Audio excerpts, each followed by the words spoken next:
कि मिल्कीपुर की जनता अपने अयोध्या पर लगे धब्बे को मिटाने के लिए बेताब है।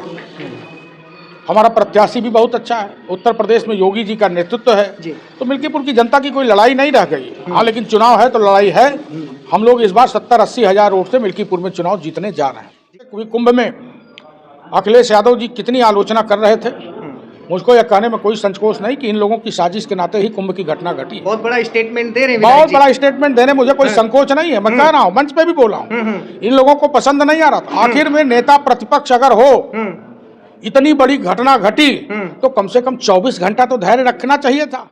लोगों से यही निवेदन हमने किया है कि चंद्रभान जी को जितना ज्यादा से ज्यादा वोट कर जिता पाएंगे, समझ लीजिए कि कलंक हमारे ऊपर से हट जाएगा। जो हमारे ऊपर कलंक लगा हुआ है वो हट जाएगा। इस क्या लगता है ये मिल्कीपुर बदलापुर बन गया है, कलंक वाला धोने का चुनाव हो गया? 100% पूरे अयोध्या की नहीं, पूरे विश्व की निगाह मिल्कीपुर पे है। इस बार माहौल क्या कह रहा है मिल्कीपुर का? माहौल तो बहुत अच्छा है, चंद्रभान पासवान के पक्ष में। तो आप लोगों ने भी समर्थन दे दिया? बिल्कुल 100%। आप तो समाजवादी पार्टी से ही चुनाव लड़े थे? बहुत पहले लड़े थे, लेकिन उनकी नीतियों के कारण हमको उनको छोड़ना पड़ा।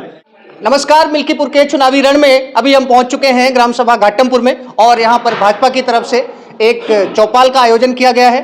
देख सकते हैं मित्रों, युवा नेता हैं संतोष सिंह जी, और काफी लोकप्रिय भी हैं। लगातार वोटर को साधने के लिए भाजपा की तरफ से भी प्रचारकों की एक लंबी लिस्ट है, और इसके अलावा जो है सपा से भी प्रचार जो है अंतिम दौर में चुनाव प्रचार तेज हो गया है। लेकिन क्या सोचती है मिल्कीपुर की जनता?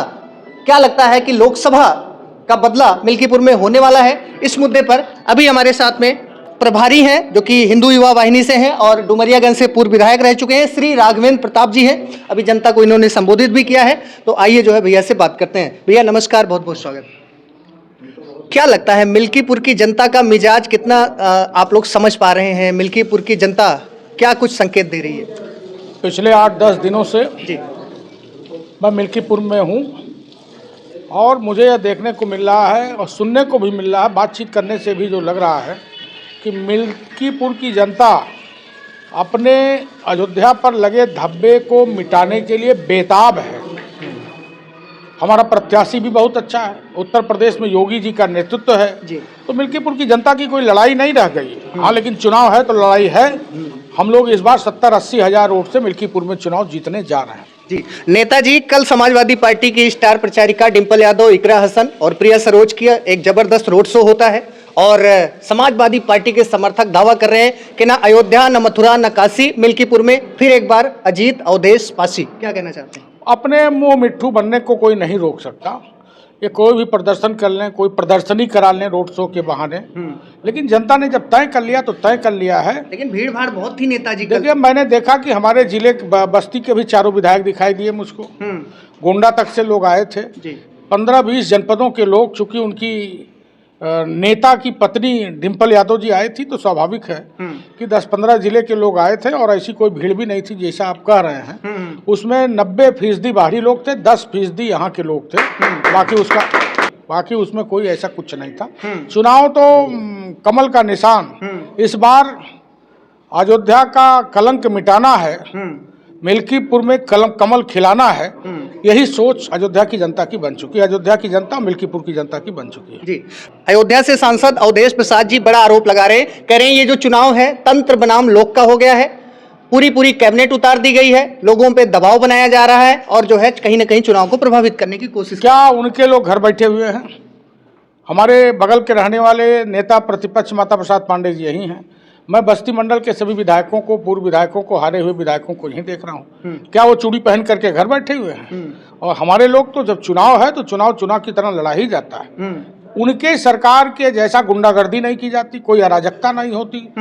एकदम शांतिपूर्ण माहौल में मिल्कीपुर का चुनाव हो रहा है, और चुनाव योगी जी की जीत होगी। योगी आदित्यनाथ जी महाराज के नेतृत्व में हो रहा है। अयोध्या की जनता पूर्णतः मन बना चुकी है, क्योंकि सनातन का वर्ष चल रहा है और सनातन पे हमला चल रहा है। इस हमले का जवाब भी मिल्कीपुर का चुनाव। जैसे कुंभ में अखिलेश यादव जी कितनी आलोचना कर रहे थे, मुझको यह कहने में कोई संकोच नहीं कि इन लोगों की साजिश के नाते ही कुंभ की घटना घटी। बहुत बड़ा स्टेटमेंट दे रहे हैं, बहुत बड़ा स्टेटमेंट देने मुझे कोई संकोच नहीं है। मैं कह रहा हूँ, मंच पे भी बोला हूँ, इन लोगों को पसंद नहीं आ रहा था। आखिर में नेता प्रतिपक्ष अगर हो, इतनी बड़ी घटना घटी तो कम से कम 24 घंटा तो धैर्य रखना चाहिए था, संवेदनाएं व्यक्त करना चाहिए था, सरकार के साथ देने की चर्चा करनी चाहिए थी कि हम भी सरकार के साथ हैं, ऐसी कोई घटनाएं न घटे। घंटा नहीं बीता कि आलोचनाएं शुरू। अखिलेश जी थोड़ी समय पहले ही महाकुंभ में डुबकी लगाते हैं और एक बड़ा विवाद छिड़ जाता है। आपके भाजपा पार्टी के ही कार्यकर्ता हैं, अयोध्या हनुमानगढ़ी से महंत हैं राजू दास, वो स्वर्गीय मुलायम सिंह जी पर आप आपत्तिजनक टिप्पणी करते हैं। तो नेताजी आप बताइए, आपकी भाजपा पार्टी एक तरफ उनको पद्म विभूषण से सम्मानित करती है और आपके कार्यकर्ता अपमान करते हैं, सपाई तो बहुत नाराज है। राजू दास जी एक संत हैं और संत की जो पीड़ा अयोध्या में संतों ने देखी है 1992 में कार सेवकों पे गोली चलवाया था जब स्वर्गीय मुलायम सिंह यादव जी सरकार थे, कितने लोग मारे गए थे, कितने नौजवानों की हत्याएं हुई थी। मारे नहीं गए थे, मुलायम सिंह जी ने हत्या कराई थी। और मुलायम सिंह जी का यह बयान मेरे पास आज भी अखबारों में कटिंग है कि अगर मैं गोली नहीं चलवाता तो मुसलमान मुझसे नाराज हो जाता। इस उद्देश्य से गोली चलाई गई थी। तो नेताजी फिर पद्म विभूषण क्यों दिए? उसके आगे राजू दास जी का बयान बहुत छोटा है। क्या लगता है मिल्कीपुर की जनता, क्योंकि अवधेश जी तो दावा कर रहे हैं, कह रहे हैं कि अयोध्या की जनता ने हमको सांसद बनाया, इतना कद बढ़ा दिया कि स्वयं योगी जी और पूरी कैबिनेट डर गई है। इतना कद बढ़ा दिया कि अखिलेश यादव ने उनको अयोध्या का राजा बना दिया, कहा कि राजा है, भगवान राम को शून्य कर दिया। ये पूरे सनातन और पूरे हिंदू समाज का कितना बड़ा अपमान। उस अपमान का बदला मिल्कीपुर की जनता लेने जा रहे, जात पात से ऊपर उठ करके, क्षेत्रवाद से ऊपर उठ करके सनातन को बचाने के लिए मिल्कीपुर की जनता ऐसा बहुत भारी पैमाने पर चुनाव जिताने जा रहे हैं। तो आप देख सकते हैं मित्रों, भाजपा के स्टार प्रचारक हैं, डुमरियागंज से पूर्व विधायक हैं राघवेंद्र प्रताप जी, और पिछले 10-12 दिनों से मिल्कीपुर में डेरा डाले हुए हैं और कह रहे हैं कि अयोध्या लोकसभा में हुई करारी हार का बदला मिल्कीपुर में अवधेश से सूद समेत लिया जाएगा। इस मौके पर हमारे साथ में यही घाटमपुर से ही युवा समाज सेवी भाई संतोष जी हैं, जिनके आयोजन में एक सफल चौपाल का आयोजन हुआ है। गांव वासियों को जो है भाजपा सरकार की तमाम योजनाएं बताई गई हैं और 5 फरवरी को मतदान होना है। ऐसे में देखना बड़ा दिलचस्प होगा, क्योंकि समाजवादी पार्टी के लोग भी दावा कर रहे हैं कि जनता तो हमारे साथ है। तो देखना बड़ा दिलचस्प होगा कि ऊंट जो है मिल्कीपुर उपचुनाव का किस करवट बैठता है। जी भैया, क्या कहना चाहते हैं? आज की इस चौपाल का उद्देश्य क्या था?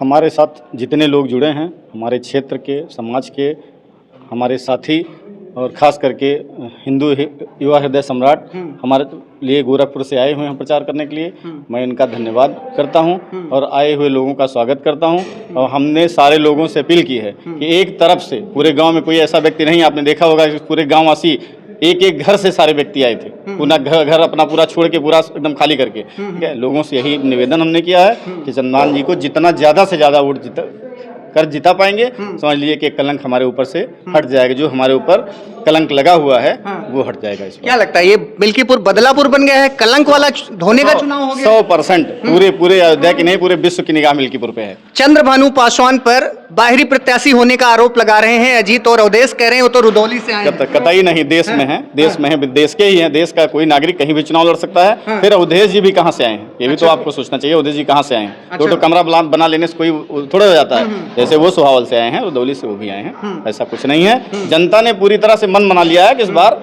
चंद्रभानु जी को बहुत भारी मतों से विजयी बनाएंगे। देखिए, अभी हमारे साथ जो है श्री राम सुंदर सरोज जी हैं, जो कि यहीं से जिला पंचायत है। क्या लगता है भैया कि इस बार माहौल क्या कह रहा है मिल्कीपुर का? माहौल तो बहुत अच्छा है, चंद्रभान पासवान के पक्ष में।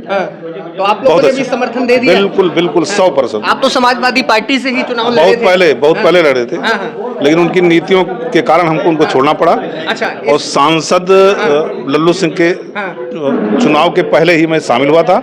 अपने बूथ पर उनको 4 बूथ थे, सबसे ज्यादा वोटों से जिताया था चारों बूथों पर। और क्षेत्र में भी अपने उनके पक्ष में काफी लोगों को बनाया था। पूरा आशीर्वाद चंद्रभानु को जनता दे रही है। पासी समाज हमारा चंद्रभान पासवान के पक्ष में है। कहाँ पक्ष में है जिला पंचायत जी?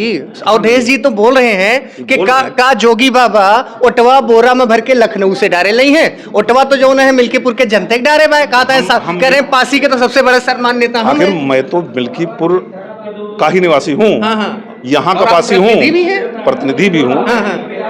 तो मैं कह रहा हूँ कि मेरा पासी समाज चंद्रभान पासवान के पक्ष में है। अच्छा जी, तो वो क्या लगता है इस बार अवधेश की जमीन खिसका देंगे पासी समाज जी, के लोग? बहुत, उनकी जमानत जब्त हो जाएगी। जमानत जब्त हो जाएगी। एक बड़ा स्टेटमेंट दे रहे हैं। तो देख सकते हैं मित्रों, मिल्कीपुर नहीं ये बदलापुर बन चुका है और भाजपा के जो प्रचारक हैं, समर्थक वोटर हैं, कह रहे हैं कि अवधेश से सूद समेत बदला लिया जाएगा। बहरहाल देखना बड़ा दिलचस्प होगा कि 5 फरवरी को यहाँ की जनता क्या करने जा रही है, क्योंकि लोकसभा में भाजपा को यहाँ से ऐसी करारी पटखनी मिलती है अवधेश के नेतृत्व में कि पूरे विश्व में जो है अयोध्या वासियों की बदनामी शुरू हो जाती है। बहरहाल आप क्या कहना चाहते हैं वीडियो के बारे में कमेंट करके बताइए। बहुत बहुत धन्यवाद, नमस्कार।